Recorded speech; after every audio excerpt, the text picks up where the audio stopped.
Ayan, magpapakain na ako. Siyam yan. Super scoop.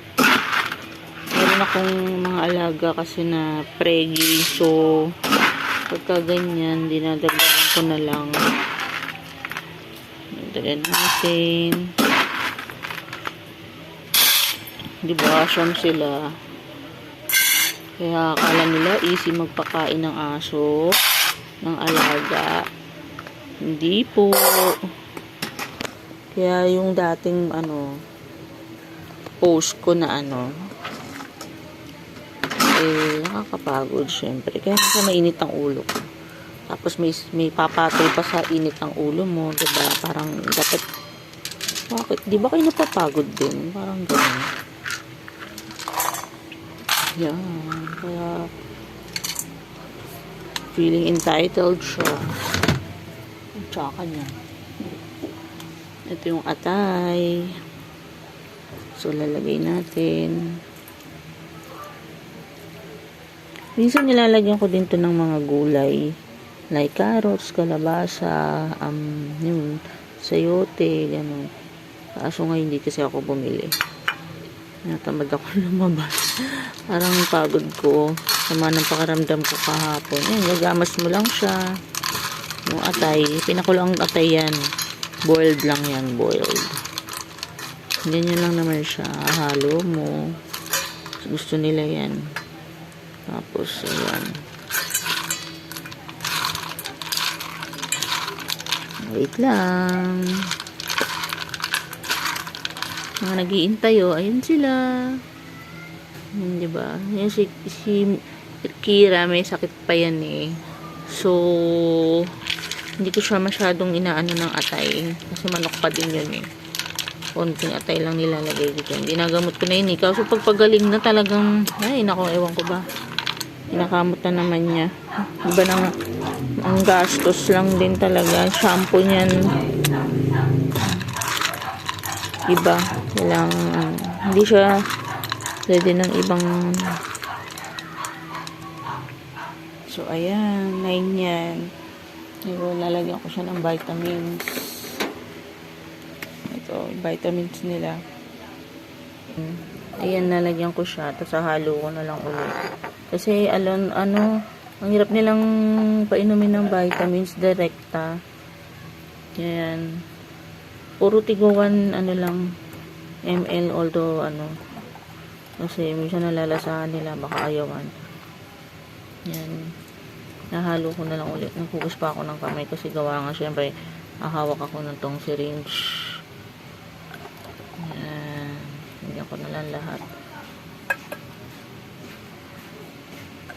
So, yan. Nilagyan ko na lahat. Nagamas ko na lang ulit. Para hindi nila malasahan.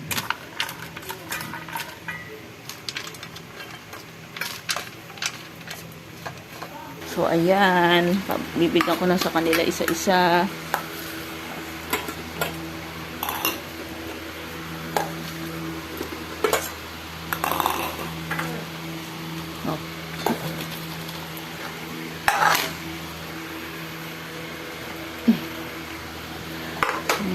Nakakapagod din, syempre.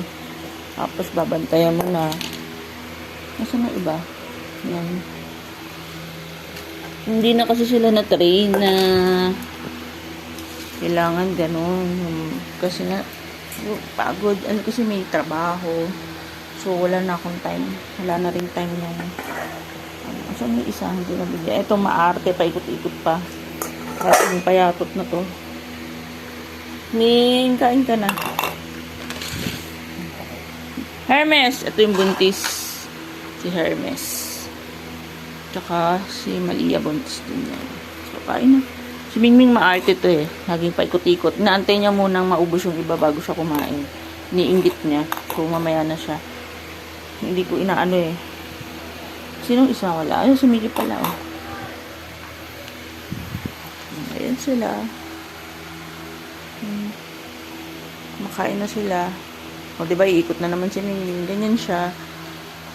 Tinitignan niya, tapos kakakain ulit. Minsan, iniiwan niya. Or mamaya niya kainin. Pagka ganun, naangat ko na lang ulit. Mamaya na siya kumain. Antayin ko lang maubos. Tapos mamaya yan may mga tatain na. Magpupulot na ako ng tae. Kaso pa isa-isa sila. So yun ang nakakapagod din syempre. Diba? Hindi ganun kadali mag-alaga.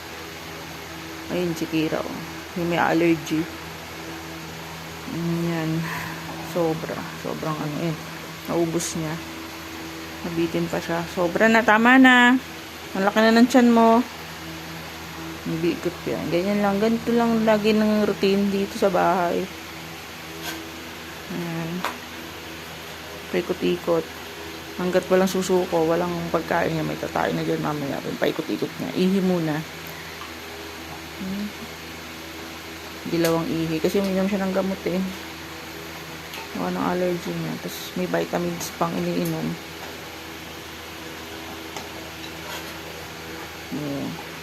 Gusto na rin yung sa nanay niya. Nanay niya yun, si Lia. Nagkaroon silang batik. Sino to? Si Malia. Hindi. Ano ba? Hindi si Gucci. Si Hermes, buntis. Ayan. Gugupitan yan bukas kasi laki na ng tiyan. Mamaya may magtataihan na. Tapos pagka papalitan ko na naman ang basahan kasi hindi mabaho. Yan. So, yun lang. Magliligpit na ako kasi paubos na yung mga pagkain nila. Ligpit. Tapos antayin ko silang tumae bago ko hugasan. Kasi baka mamaya habang nagugas ako may mga nagtataihan na. So, baka mamaya alam mo na, may times na may mga kumain ng mga yan. Bye. Bye guys. Say bye guys.